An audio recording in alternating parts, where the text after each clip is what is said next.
Poppy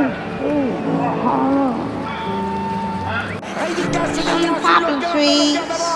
Ridicache, Thierry Duval-Destia, Ridicache, Franck Diva, Maraja deuxième, Maraja qui revient sur Ridicache, Maraja les deux favoris, Ridicache, Ipiti Foura, Ridicache, Franck Diva, Thierry Duval-Destia, Maraja est deuxième, Olga Bilouette c'est troisième, Olivier Garcia quatrième, Quater cinquième. Bonjour à tous les amis et bienvenue sur ma chaîne YouTube. On se retrouve pour le quintet du vendredi, donc direction l'hippodrome de Paris-Vincennes. Le prix Almatea est à l'étude, un 2100 mètres grande et petite piste à l'Autostar. Course européenne fermée à 310 000 € pour 7 à 10 ans.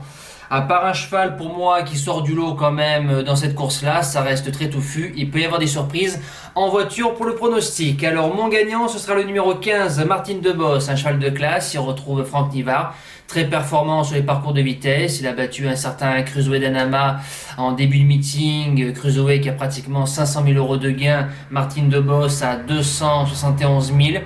Il peut sortir à 3 le dernier kilomètre tout seul. Il est très dur. Avec une course, la première partie du parcours assez fluide. Je serais déçu de ne pas le voir dans le couplet gagnant. Deuxième base, le numéro 4, Donaviva, qui a fait une rentrée dans le très prisé Prix de la Côte d'Azur, faisant bonne cinquième. Ensuite, la deuxième course a été moins bonne, comme très souvent chez les chevaux de course. La troisième sur un 2007 n'a pas été très heureuse dans des dos qui la ramenaient pas. Retrouve un parcours de vitesse où elle est très performante. Elle a fait une belle année de 2020. Même dans un lot comme ça, je me dis que si elle a la bonne course, la vraie Donaviva ne doit pas sortir des 3 premiers. Le challenger, le numéro 9, Dacha, une jument qui a beaucoup de classe, qui vient de faire bonne quatrième avec son entraîneur. Derrière Cicero Noah à Caen sur un 2200 ferré. Une jument des ferrés des 4 qui fait en général toutes ses courses quand il y a la bonne course. Je pense que Johan va couper et prendre une bonne place pour avoir des bandeaux. Si ça se passe bien, ça bouge pas du quintet.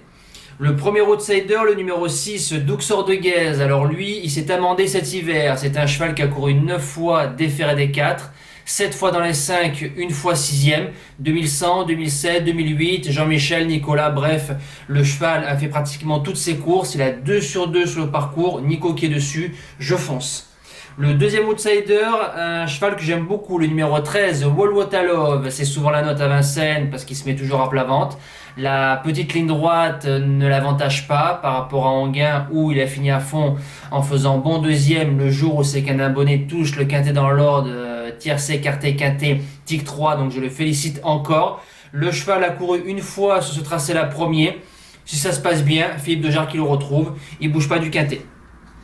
Avant de passer à la suite du pronostic, je mets un bandeau pour des joueurs qui viennent d'arriver, qui m'ont demandé, beaucoup de novices, comment on joue les bases et les outsiders. Donc je mets la base ici en champ réduit avec la deuxième base et les 2 outsiders, soit en couplet ou en 2 sur 4 et vice versa avec la deuxième base. Donc il y aura toujours ce bandeau là dorénavant pour les joueurs. En 6ème position, le numéro 1, Anseforal Face, un ancien cheval de l'entraînement de Jean-Michel Bazir. Il avait battu très facilement un certain Dostoïevski. Vous voyez un petit peu la ligne. Maintenant, il est chez Joe Corbani, Eric Raffin, d'entrée de jeu. Il revient sur Vincennes, déféré des 4, logé côté corde. Ça peut créer la surprise. On annonce du 20 contre 1. Ça m'étonnerait, je dirais plutôt du 15 avec Raffin. En 7ème position, le 11, CD, jument qui a de la classe, 2100, piste plate, c'est son truc. À Romain Congar de sortir de ce piège qui va être difficile, mais s'il y arrive, ça va finir à fond. Et je termine avec le numéro 8, Equinox JL, un cheval qui a aussi de la classe. Je me répète sur certains chevaux. Gabriele Gelormini qui est en super forme. Le cheval, il lui suffirait de rester au trot pour moi, avec un bon parcours pour jouer son chèque. En cas de non partant, le numéro 12, Belle Émotion, elle n'aura pas la chance de partir en tête et faire devant méchant. Moins de marge face au mâle, il y a quand même un bon lot et des Européens. Mais vu qu'elle est très généreuse, à rajouter dans un champ réduit. Les impasses, le 14, Éveil du Châtelet, rentrée, ferré, cheval de trop monté, on peut le rayer. Et le 5, Candidat d'Ortige, pareil, ferré, une absence d'un an, on peut l'écarter sans problème. Nous passons au cheval du jour. Alors, le cheval du jour, nous finissons mars pas très bien avec un 0 sur 4. Ça gâche un petit peu quand même le mois de mars. Donc, en réunion 4, course 1, le 8, Elan de Montaval, distancé. Donc, je ne sais pas pourquoi Matt il sort de la corde quand t'as une bonne course. Johan qui fait du train. C'est compliqué d'attaquer Johan sur des tracés roulants. La jument, elle a fait une faute. Donc, nous espérons faire aussi bien au mois d'avril. Donc le mois de mars, on a battu un record, celui de août 2019, de décembre 2019 et de janvier 2020, qui sont de 22 jeux gagnants sur 30 ou 31 jours. Là, nous avons fait 23.